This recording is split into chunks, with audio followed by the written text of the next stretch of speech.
আসসালামু আলাইকুম। আমরা আজকে এই দুজন শারীরিক প্রতিবন্ধী মানুষকে দুটি হুইল চেয়ার প্রদান করছি।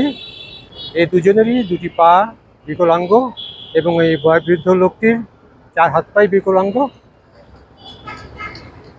এই দুজন শারীরিক ভারসাম্যহীন ব্যক্তি পথ চলাকে সাবলীল করতে যার জাকাতের অর্থে আমরা এই দুটি হুইল চেয়ার প্রদান করছি। তিনি আমাদের ফরিদপুরেরই সম্ভ্রান্ত মুসলিম পরিবারের কৃতি সন্তান, আমার শ্রদ্ধাভাজন বন্ধু, নাম প্রকাশ অনিচ্ছুক। তিনি তার জাকাতের অর্থ প্রদান করেছিলেন।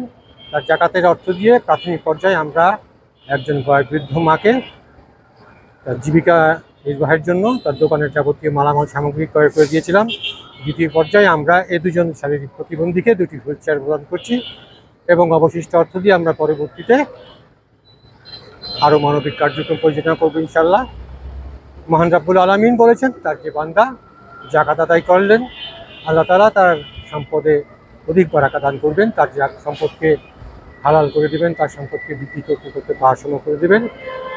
রোজ কিয়ামতের দিন হাসরের ময়দানে মহান রাব্বুল আলামিন তার এই বান্দাকে তার আরও সুশীতল ছায়াতলে আশ্রয় দান করবেন। এই দুজন মানুষ এবং এই দুজন মানুষের পেছনে যারা আছেন তাদেরও দোয়া রইল শ্রদ্ধাভাজন বন্ধুর প্রতি। আপনারাও চাচা দোয়া করবেন আমার এই বন্ধুর জন্য, আপনিও দোয়া করবেন বন্ধুর জন্য। আল্লাহ পাক তার এই জাকাতকে কবুল করুন, তার এই জাকাতের প্রতিদান স্বরূপ আল্লাহ পাক তার সম্পদকে হালাল করে দিন, তার সম্পদকে বিক্রি করতে করতে পাহাড়সম করে দিন।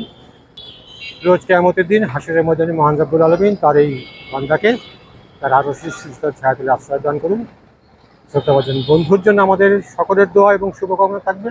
মহান রাব্বুল আলামিন তাকে এবং তার পরিবারের সকলকে সর্বাবস্থায় ভালো রাখুন, সুস্থ এবং কল্যাণময় রাখুন। সকল প্রকার রোগ ব্যাধি বালা মুসিবত বিপদ আপদ থেকে তাদেরকে হেফাজত করুন। শ্রদ্ধাভাজন বন্ধুর প্রতি আমাদের অশেষ কৃতজ্ঞতা, এ দুটি পরিবারের পক্ষ থেকেও কৃতজ্ঞতা। সকলের প্রতি আমার শুভেচ্ছা এবং শুভকামনা রইল। পরিশেষে আবারও শ্রদ্ধাভাজন বন্ধুর প্রতি আমার অশেষ কৃতজ্ঞতা। ধন্যবাদ সবাইকে। আসসালামু আলাইকুম।